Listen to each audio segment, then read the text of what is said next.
Saya penasaran ya, tadi sudah dengar kisahnya ya, apa yang memotivasi gitu ya untuk bisa bergabung di Kafi Halide Motivator School ya. Nah kalau kita melihat ya di Makassar khususnya itu kan ada beberapa tentunya komunitas-komunitas juga atau bahkan sekolah juga yang mempelajari hal yang sama begitu ya untuk teknik komunikasi.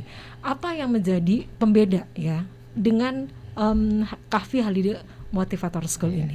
Siapa yang mau jawab? Saya aja ya. Pak Lido katanya.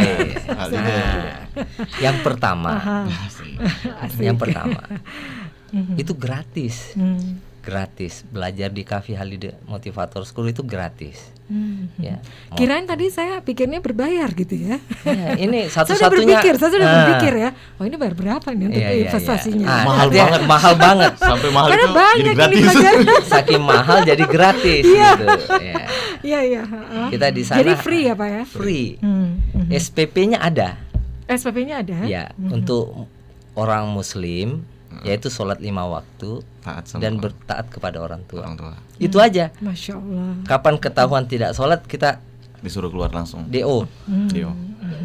Nah gitu. Itu salah satu pembentukan akhlak. Ya. Itu menjadi salah satu jalan ya untuk bisa bergabung dengan Kafi Halide Motivator School ya. Dari teman-teman yang lain, silakan. Ada yang mau ngasih masukan juga? Mahasiswa gimana nih mahasiswa? Yang udah dirasakan. Bisa share beda juga. sama yang lain atau gimana? Yang lain sih, yang pernah saya dengar dari teman-teman yang lain yang bergelut juga di public speaking.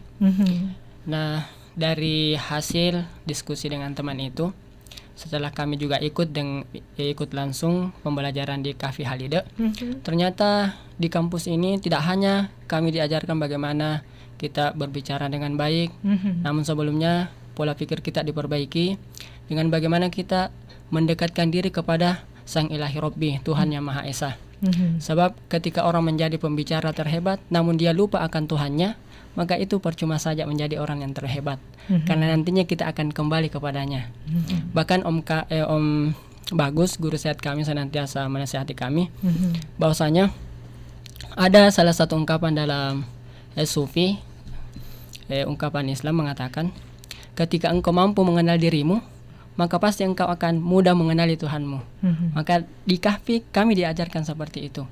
Seperti tadi dikatakan oleh Om Halide, syarat untuk masuk di kampus kami cukup dengan taat kepada Allah, taati Rasulnya, kemudian taat kepada kedua orang tua, dan senantiasa memperbaiki hubungan kita dengan Allah dan hubungan kepada sesama manusia.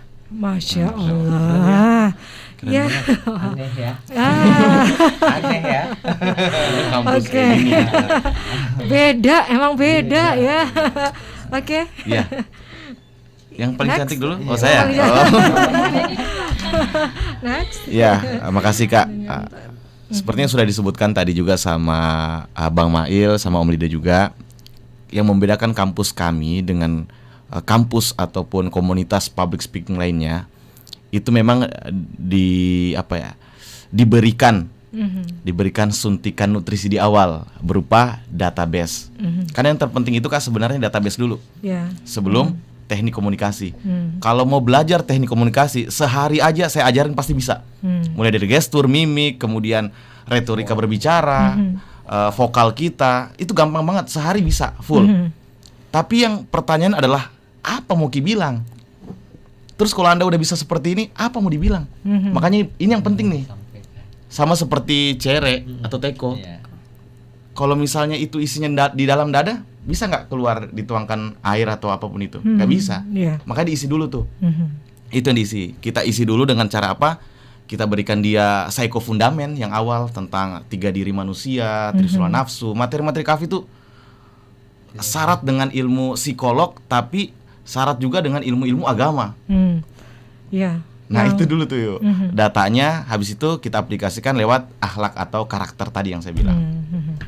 Itu benar-benar ya, itu langsung bisa kita aplikasikan ya dalam kehidupan kita sehari-hari gitu ya. Wajib. Langsung belajar hari ini, langsung praktek ya. Yang paling cantik. Jadi saya di sini sebagai yang paling cantik dan yang paling muda. Ya, tentunya saya belum menemukan komunitas seperti atau kampus seperti Kahfi ini, karena saya termasuk baru di sini. Kemudian di Kahfi ini kita harus menjadi gelas kosong.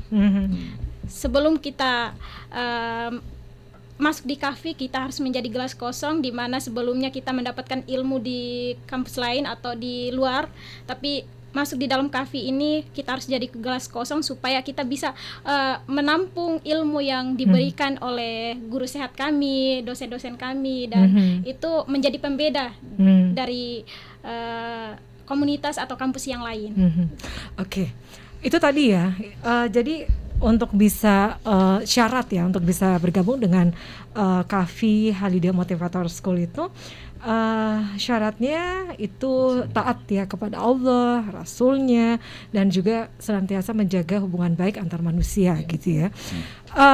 Pada saat masuk itu sama halnya dengan datang lain setiap hari atau bagaimana? Kampus lain atau gimana? Nah, ini hebatnya reguler. Hebatnya lagi ya. Kita itu kuliahnya cuman sekali seminggu. Sekali seminggu. Kalau di Makassar di mana tempatnya, Sabtu, Pak? Di Mapala sementara ya. Di Mapala nomor berapa, Pak? Jalan Mapala Permai. Permai ya. Jalan Mapala Permai. Ya, Jalan Mapala Permai nomor 9 kalau nggak salah. Nomor 5E. Nomor 5E. Jadi apa aja aktivitasnya di sana, Pak? Jadi ya itu tadi saya bilang bahwa kita ini kuliahnya sekali seminggu. Jadi di Kahfi itu kita tidak kenal yang namanya tanggal merah. Hari libur. Karena kuliahnya weekend. Oh, Sabtu Minggu, ya. Sabtu Minggu. Ya. Sabtu Tidak minggu. ada hidup tanpa belajar. Jadi tidak mengganggu aktivitas ya. Senin sampai Jumat. Iya. Itu satu. Kemudian yang kedua, saya tambahkan lagi bahwa kita itu mulai dari tamat SMA, yang boleh masuk di Kahfi itu mulai tamat SMA sampai dengan ada mahasiswa kami lebih muda dari IPA, umurnya 75 tahun, suami istri. Yang benar, Pak. Ya, pensiunan dari Unhas, beliau itu pensiunan dari dosen peternakan Unhas. Kemudian masuk.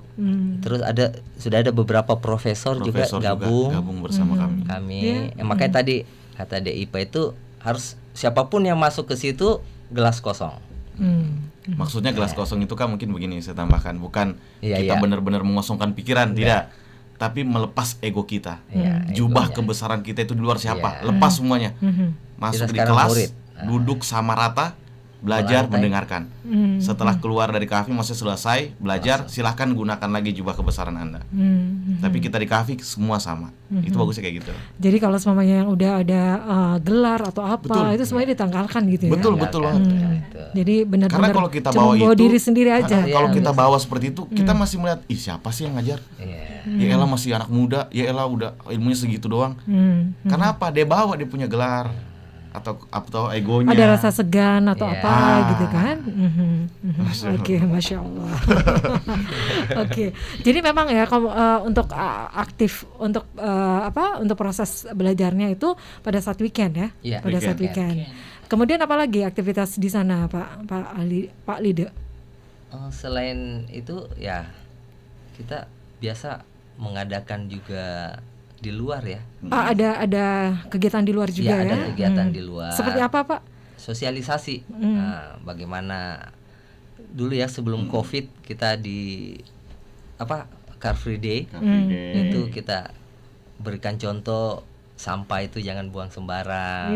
Ya, kemudian kita juga ada ininya kayak misalnya futsal bareng. Ya, community olahraga. Tadi katanya ada ini juga ya kayak ekstra kurikuler gitu ya. Katanya ada yang apa? Kalau yang bisa nyanyi ada juga gitu ya. Oh iya, memang. Karena untuk olah jadi vokal kalau ada yang bakat yang lain itu juga ada. Bahkan di pusat itu kalau di Jakarta itu udah banyak ekskulnya kan. Ada pantomim kan itu main gestur kan, sulap paling banyak tuh. Kemudian menyanyi juga ada, singing namanya Singing. Komplit gitu ya kegiatan di sana ya. Banyak komunikasi. Banyak Intinya komunikasi. Oke. Jadi untuk tadi ya seperti diinformasikan oleh Kak Redi ya. Oke. Kalau untuk kita mengangkat mengenai membentuk karakter dimulai dari komunikasi ya. Untuk mereka untuk bisa menggali, mengasah kemampuan komunikasi mereka, apa sih hal-hal yang perlu mereka persiapkan begitu? Di luar dari komunitas Kafi Halidiq Motivator School ini ya. Jadi tadi ya, jadi untuk masuk di Kafi Halidiq Motivator School itu ya dengan taat kepada Allah, Rasulnya, dan juga menjaga hubungan baik antar manusia ya. Untuk bisa mengasah kemampuan komunikasi, apa yang harus dilakukan nih untuk smart listeners yang juga mungkin ya untuk mahasiswa, adik-adik mahasiswa ya, untuk pada saat untuk melakukan presentasi atau apa gitu ya, apa teknik-tekniknya? Masya Allah. Panjang banget pertanyaannya. Ya, itu bisa digilir kan? Nah, kami kalau di Kahfi Kak, itu punya ritual khusus. Waduh, ngeri nih kayaknya. Ada ritualnya. Ritualnya, pakaiannya juga hitam-hitam kan. Waduh, ngeri nih. Kemana dari itu tadi saya pikir kayak pilot mau pergi ya. Iya. Saya juga tadi saya kira ini bandara. Salah masuk kita. Ini yang desain bajunya siapa nih? Ini dari pusat kayak gini Kak. Unik ya. Iya. Karena kan guru sehat kami juga itu dosen di Intel, di Mabes Polri. Ngajar beliau tentang apa? Hypno-communication, kemudian tentang self hypnosis. Beliau tuh kalau masalah kasus-kasus yang nggak bisa dipecahkan, beliau yang bisa pecahkan pakai ilmu hipnotik itu. Luar biasa. Jadi beliau kayak terapi ilmu gitu. Ilmu apa namanya? Hipnosis. Tapi hypno-communication lebih kepada komunikasi. Itu pada saat kasus-kasus apa gitu ya? Iya, kasus-kasus yang nggak bisa. Contohnya yang di Bali. Di Bali tuh yang anak dibunuh itu yang nggak pernah ketemu pelakunya. Siapa pelakunya kan? Itu memakai pendekatan. Om Bagus untuk selidiki kasusnya itu cuma 4 hari kelar. Itu langsung ya. Sudah ketahuan dengan cara diajak berbicara aja saksi-saksi atau ini kan, akhirnya ketahuan. Kalau guru sehat kami tuh Kak, dia bisa mengetahui siapa yang bohong, siapa yang tidak. Dia bisa membaca micro expression. Kan kita belajar micro expression ya.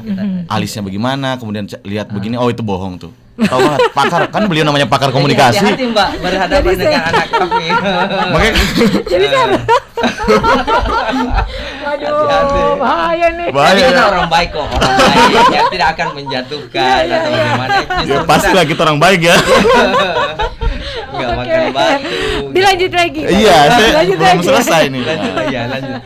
Jadi kami ada ritual khusus. Maksudnya ritual khusus di sini kita sebelum memulai perkuliahan, kami melatih mahasiswa-mahasiswa di sana untuk berani tampil di awal Kak. Jadi ada MC.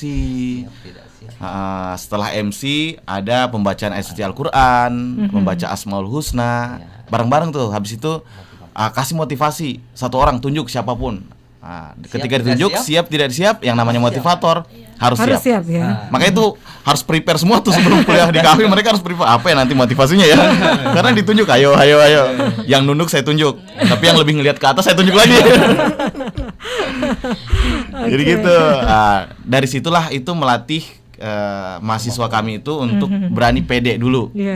Mentalnya dulu deh. Kan kalau misalnya speaking sama talking itu beda Kak. Nah di Kahfi kita belajar speaking. Speak itu berbicara, sedangkan talk itu ngomong. Makanya kalau orang ngomong tuh sama temannya lancar banget. Oh iya kenapa sih itu? Oh itu adiknya, itu lancar banget. Tapi kalau suruh bicara depan, dilihatin sama mata-mata yang kayak begini siap nih, ayo. Keringat. Iya, kalau nggak grogi, nervous, atau nggak terakhir pingsan. Atau izin kamar mandi mencret. Oke. Gitu itu kan? Ya langsung lidahnya jadi keluh gitu ya. Iya. Masya Allah. Oke, untuk tekniknya gimana tuh untuk bisa lancar berbicara? Ya, pertama itu kita harus selalu mirroring diri di depan cermin tuh. Kita latihan pertama gestur, kemudian kita dari hal seperti itu Kak, misalnya gestur, kita lihat wajah tas sendiri, malu nggak kalau kita lihat wajah tas sendiri?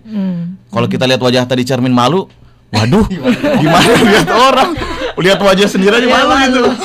Makanya penampilan harus. Nah, makanya penampilan di Kahfi itu pengaruhnya besar Kak, daya hipnotiknya besar sebesar 55%. Makanya penampilan pertama itu, makanya kan ada yang bilang tuh dari mata turun ke hati. Pandangan pertama tuh yang berkesan. Iya, jadi penampilan pertama dulu kita kasih percaya diri tuh. Mungkin siapapun nanti yang belajar pun bisa, walaupun bukan teman-teman Kavi bisa kalau misalnya dia ini selalu tips singkat gitu ya? Iya, tips singkat tadi ya. Malah langsung diajarin tuh kan. Belum pengajarnya langsung. Iya. Ya, oke, Iya, kayak gitu, Kak. lanjut lagi. Jadi kalau misalnya yang pertama ya, jadi bercermin dulu. Ngelihat dulu penampilan. Nah, kalau malu lihat penampilannya berarti udah kelihatan nggak pede nih, dirinya sendiri aja malu. Nah, kalau misalnya udah bisa, pertama dia harus bisa berani menggerakkan gestur. Gestur itu gerak-gerak. Itu poin yang kedua ya. Poin kedua. Ya. Jadi untuk bisa tampil pede itu apa tipsnya? Pertama, tadi yang harus melihat dirinya di cermin aja dulu, dan dia muncul punya keberanian, mentalnya naik tinggi, berani, berarti udah. Itu pola pikirnya harus dibetulin dulu gitu ya, untuk pasti, bisa tampil percaya diri ya. Iya, apa betul, kira-kira yang menjadi tipsnya? Untuk tampil percaya diri. Iya, oke. Kuliah di Kavi. 1 semester Kak, 1 tahun. 1 tahun. Wih, lama juga 1 ya. semesternya 1 tahun, bukan setengah tahun. Sekali aja pertemuan seminggu. Kan seminggu sekali pertemuannya Kak. Enggak kayak kampus lain kan. Iya. Jadi begitu. Kita lanjut lagi. Jadi yang pertama itu ya, terus yang kedua gesturnya. Tapi kalau mau tanya bagaimana buat tampil percaya diri, ya itu tadi Kak, harus kuliah di Kavi. Harus kuliah di Kavi ya. Kalau tekniknya saya kasih tahu nih, tapi kalau buat cara mental kemudian percaya diri itu panjang semesternya. Panjang harus. Jadi penasaran kan. Pak Lido mungkin mau ngasih masukan juga Pak. Ayo Pak. Atau Bang Mail. Ya, Bang Mail dulu yang ini karena mahasiswa nih. Ayo, apa yang sudah didapatkan? Oke, dalam berkomunikasi biasanya kan gestur pandangan seseorang melihat kita. Dan mana mungkin kita menjadi pembicara dan kita tutup mata. Kan dibilang tidak ada timbal balik. Di Kavi itu kita diajarkan teknik bagaimana seolah-olah kita memandang raut muka audiens kita, namun pada dasarnya kita tidak langsung memandang, melihat matanya. Tekniknya itu dikatakan biasa disebut dengan kunci T. Kunci T Kak. Kunci T Kak. Yang buat maling motor. Jadi ini aja dia. Atau enggak T-zone, bahasa umumnya T-zone. Kunci T. Jadi kita makanya orang itu Kak, kalau kita lihat matanya, kita langsung malu, apalagi cewek kan lihat matanya. Aduh ya Allah. Jangan sampai terhati kan. Makanya jangan sampai lihat mata, harus lihat di T-zone-nya itu. Langsung gak konsen gitu ya. Iya. Jadi kalau gitu kan bisa berani, tapi kalau lihat matanya, aduh apalagi ada mantan di situ hadir. Gak berani nerusinnya ya. Oke. Pak Lida mau bagi tips juga Pak. Kalau saya sih mungkin dampaknya aja ya. Ya, sebagai aktivitas sehari-hari saya kan ngajar dosen di kampus. Di mana Pak? Di Politeknik Negeri Ujung Pandang. Wow. Nah, ngajar kan. Jadi tiap tahun tiap semester itu kita memberikan mata pelajaran atau mata kuliah lain ya. Nah, pada saat setelah 2 tahun ya kuliah di Kavi dan alhamdulillah udah dinyatakan lulus public speaker, itu langsung nampak gitu di mahasiswa saya itu sampai semua mata ke saya, dan dampaknya lagi mereka minta kalau bisa saya yang ngajar semua mata kuliah. Saking mungkin enak ya, saking asik ya mereka kalau saya membawakan materi. Tapi ini bukan karena GR ya, tidak. Tapi mungkin saya juga rasakan sendiri agak beda. Betul. Agak beda. Gampang itu Pak, tidak gampang itu langsung ini kan langsung dijudge itu, dijudge itu untuk membawakan semua mata kuliah sih. Waduh, kasihan dosen yang lain. Gimana nanti ya? Non-job nanti jadinya. Ya itu salah satu dampaknya ya. Jadi sekarang gimana Pak untuk intunya delegasi tugasnya? Tetap saya bilang janganlah kasih ini. Tetap dibagi ya. Tetap dibagi. Yang penasaran, oke lah nanti kita kasihkan materi. Alhamdulillah kita udah dipercayakan juga menjadi satu mata kuliah etika profesi yang di dalamnya itu bagaimana pembentukan karakter, dan tambahnya ada lagi wirausaha. Jadi bagaimana kita implementasikan ilmu komunikasi kita ya wirausaha. marketing. Jadi itu dipelajari semua kan? Oh, dipelajari juga di sana. Iya. Teknik lobbying, Bagaimana lobbying, negosiasi ada. Ini juga nih ya untuk para pelaku UMKM juga. Betul ya. banget Kak. Nah Wah. ini tuh Kalau kalau memang memang kerja ada. sama dengan PNUP, kita adakan pelatihan kewirausahaan untuk UMKM yang tadi Kakak bilang itu penting sekali Iya, komunikasi. UMKM. Nah penting inilah sekali. yang kami baru mau. Kalau memang diterima kami, ya insya Allah ya kami akan membantu. Ya, mudah-mudahan nih ya. Selain para itu ada pelaku. satu lagi. Apalagi Pak? Ya itu tadi kan kita banyak pengangguran. Ya, apalagi di masa pandemi orang yang sudah kerja aja bisa nganggur. Iya Pak. Nah itu kita sementara saya lagi tunggu ya panggilan waktu dari Dispora, kan di situ ada pemuda. Iya. Nah jadi kami insya Allah kalau memang dibutuhkan kami ikhlas ya memberikan bekal kepada teman-teman Pendampingan, yang putus pelatihan, sekolah, yang pengangguran, memberikan satu keahlian baru. Ya paling tidak itu tadi komunikasi. Mereka bisa yang preman jadi ustadz, ya, dai, ya, itu salah satunya. Itu bisa digembleng. Bisa jadi gitu marketing, ya. Bisa jadi marketing juga. Ya. Wow. Gitu. Oke, boleh saya tambahin Kak nih? Boleh tambahan. Saya mau kasih, saya mau kasih analogi aja Kak. Banyak-banyak juga apa-apa ya. Analogi Kak, Ya. boleh. Nah, pentingnya komunikasi nih, kita mainkan analogi ya. Karena kan di kafe itu sering pakai analogi Kak. Salah satu apresiasi juga untuk membuat otak kita itu selalu fresh dengan cara membuat analogi. Orang kan lebih paham dengan analogi. Nah, contoh pentingnya komunikasi itu yang membentuk nasib seseorang itu. Jangan salahkan itu karena Tuhan atau Allah. Udah nasib saya kayak gini ya, udah karena Allah. Itu udah salah. nyerah aja ya, nasibnya begitu ya. Salah banget Kak. Kalau takdir memang itu keputusan Allah. Tapi kan kita nggak bisa tahu takdir kalau belum terjadi kan. Iya. Tapi nasib itu kita yang tentukan. Salah satu caranya adalah komunikasi. Ada dua penjual, sama-sama penjual baju atau buah deh. Kalau penjual buah kan pada jejeran biasa di samping jalan kan Kak, banyak banget kan. Penjual buah semuanya buah semua padahal berjejeran. Berjejeran. Mereka nggak merasa tersaingi. Tapi kalau ada yang punya salah satu teknik komunikasi yang baik, saya yakin dia lebih laku dari yang lain. Oke. Karena kenapa? Coba dia bisa keluar, dia tawarkan cara komunikasinya enak, bicaranya sama konsumen atau pelanggannya enak, Persuasif. pasti lebih persuasif. Komunikasi Pendekatan gitu persuasif. ya.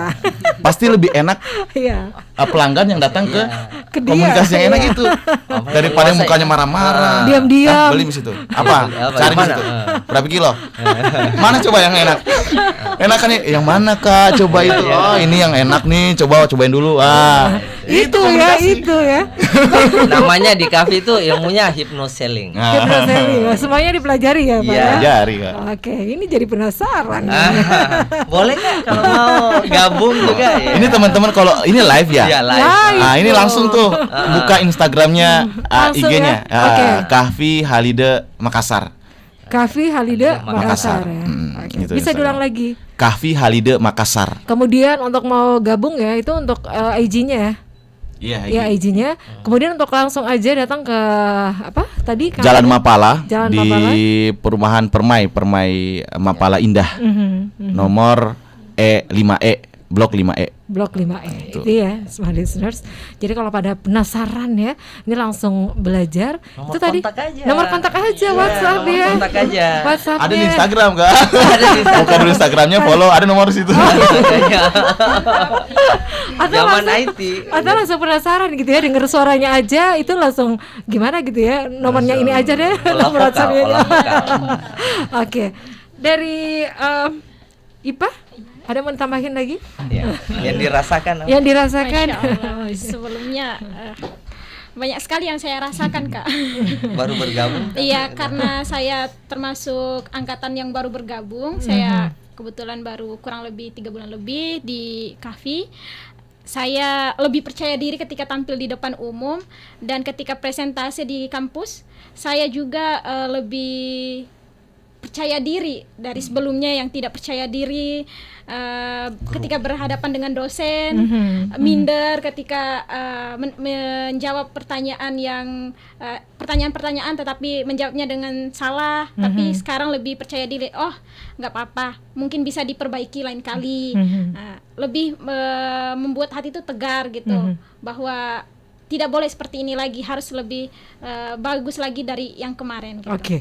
Untuk pada saat melakukan teknik presentasi gitu ya, apa yang dilakukan seorang IPA? Oke. Ya. Baik, yang pertama tadi yang disampaikan oleh Kak Ahmad Ismail, ketika kita menyampaikan apapun kepada orang lain, memandang T-zone-nya atau kunci T tadi, kita supaya tidak blank, supaya kita tidak nervous, gugup, jadi sehingga apa yang kita sampaikan itu disampaikan dengan baik, lebih fresh, lebih tenang dari apa yang belum kami dapatkan, ilmu yang belum kami dapatkan sebelumnya. Jadi sudah ada poin penting ketika kami masuk di dalam kahfi, dan ilmu yang dipetik itu bisa kami bawa keluar. Gitu, Kak. Oke. Kemudian untuk materinya sendiri gimana nih untuk bisa lebih menguasai gitu ya, apa yang ingin disampaikan? Oke, kebetulan ilmu yang kami dapatkan itu sangat banyak di kahfi, gratis namun ilmunya banyak. Tadi yang disampaikan oleh Kak Redi, ada ilmu tentang diri tiga diri. Nah, kami bisa lebih mengetahui diri kita seperti diri kami itu seperti apa gitu. Apa yang membentuk diri itu. Jadi yang paling berkesan itu tentang Oka-oki, materi Oka-oki saya paling hafal. Kirain istilah millennials gitu ya. Oka-oki itu otak kiri, otak kanan. Oh gitu ya, otak kiri, otak kanan. Jadi apa? Konsepnya seperti apa? Ada perbedaan antara otak kiri dan otak kanan itu.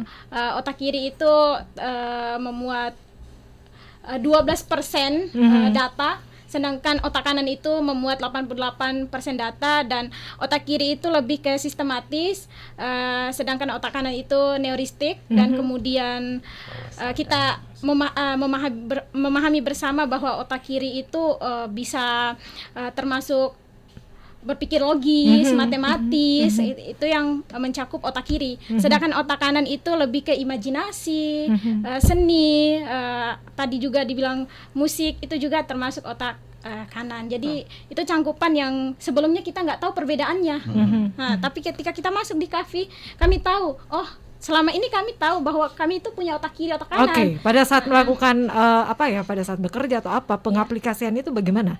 Pengaplikasiannya, tentu kami lebih lebih paham bahwa pada saat kapan untuk penggunaan tadi ya, otak kiri, otak kanan. Penggunaannya itu ketika kami mengingat sesuatu. Ketika kami mengingat sesuatu, ketika umpamanya seperti ini, dari kecil saya di usia 5 tahun sampai 21 tahun ini memiliki teman. Nah, di otak kiri itu saya mengetahui ini wajahnya namun lupa namanya. Nah, itu termasuk otak kiri yang bekerja. Cuman dia dalam jangka pendek. Namun di otak kanan itu lebih ke mengetahui semuanya, walaupun udah lama tetapi masih diingat dengan baik gitu. Jadi umpamanya persahabatan di otak kanan tuh lebih kompleks, lebih diketahui gitu kan. Oke, itu tadi ya untuk istilah Oka-oki. Oka-oki ya. Oke, ada yang mau nambahin lagi? Saya jadi sebelum kita closing acaranya ya. Itu tentang kalau saya itu yang saya tertarik itu personality. Ada 4 personality orang ya. Nah, di kahfi ini meskipun satu yang cenderung satu personality itu, tapi untuk bisa bergaul, mengerti orang itu kita harus bisa bermain di 4-4-nya. Contoh Sangwis. Ya. Pernah belajar nggak kayak gitu? Sangwis, ada koleris, ada melankolis, dan plekmatis. Nah, itu ada semua. Nah, cuma agak panjang kalau kita mau bahas. Itu lebih jelasnya langsung aja gitu. Iya, langsung aja. Saya penasaran, benar-benar penasaran ya. Oke, untuk closing statement kita, karena waktu kita cukup terbatas, siapa yang mau ngasih kesimpulan nih? Silakan. Ya, terima kasih. Closing ini masih udah berakhir ya? Iya dong. Karena masih ada lagi. Gak kerasa ya? Saya kira baru 5 menit loh. Ini gak kerasa banget ya Allah. Baik, sebagai closing buat teman-teman semua yang nonton ini juga, buat kakak juga. Jadi kahfi ini hadir di Makassar untuk memperbaiki akhlak atau karakter orang-orang Makassar khususnya. Karena guru sehat kami asli orang Makassar, dari kecil di Makassar, udah tahu sekali bagaimana karakternya itu orang Makassar. Tahu sekali. Apalagi sekarang zaman sudah berubah katanya. Bagaimana anak-anak mudanya, perempuan-perempuan mudanya. Nah, Kahfi hadir di Makassar untuk menjadi pelopor kesadaran. Yang tadinya orang udahlah bebas buang sampah sembarangan, bebas bergaul dengan siapa aja. Kami datang untuk menjadi penengah dengan keadaan atau lingkungan seperti itu. Datang dengan cara, ya kami tidak membawa atribut keislaman. Lihat aja kayak gini nih, biasa aja, malah hitam-hitam. Tapi karena kita ingin membaur dengan siapa aja, kita nggak eksklusif. Kami terbuka, kami menerima siapapun. Dan yang datang kepada kami belajar itu semua gratis. Tidak pernah 1 rupiah pun kami minta dananya. Jadi kalau nggak percaya, datang setiap Sabtu dan Minggu.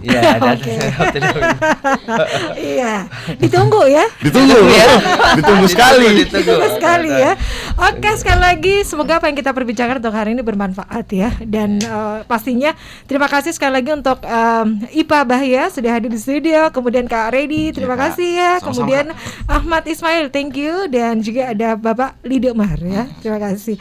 Dan ya, Smart Listener, sekali lagi terima kasih sudah hadir di studio. Mana tepuk tangannya?